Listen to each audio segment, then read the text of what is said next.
Dementia detective work, adhering to an individual's personal schedule and meeting their emotional and physical needs.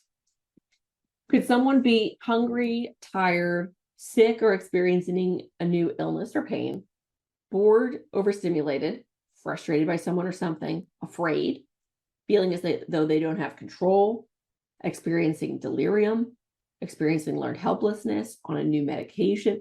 All of these things can be reasons that someone is acting different. And especially a urinary tract infection can cause delirium. And that can, of course, be a huge risk for falls. The other thing that can be a huge risk for falls, medication changes. Antipsychotic drugs are especially dangerous for older adults with dementia, should be used only when absolutely needed. I am by no means anti-medication. I've seen many people who benefit immensely from being on the right medication at the right dose. So by no means am I saying don't use meds.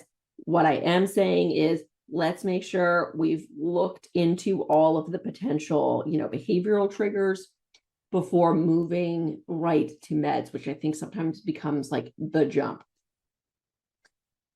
Someone's hungry, tired, sick, experiencing new illness or pain, bored, overstimulated. Bored and overstimulated, we want to make sure we're taken care of with programming. Feeling as though they don't have control. As we're living with dementia, more and more things are taken from us because they have to be, right? Someone takes the car keys, they transition us into memory care, whatever. But allowing them to have some control over some things in their life, for example, choices, as we'll talk about in a minute with like offering food and snack. Do you want this or do you want that? With programming, hey, can you come help me with this? Giving people opportunities to feel useful and necessary and, a part of something is a great way to help them feel like they have some control over their lives and help them feel better. We really want to look out also for delirium. As I mentioned, urinary tract infections are a huge cause for increased confusion, falls, and further infection and potentially even sepsis.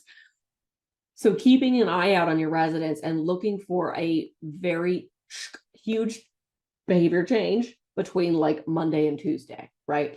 That could be a sign that, of course, there's a urinary tract infection that needs to be treated with antibiotics, stat.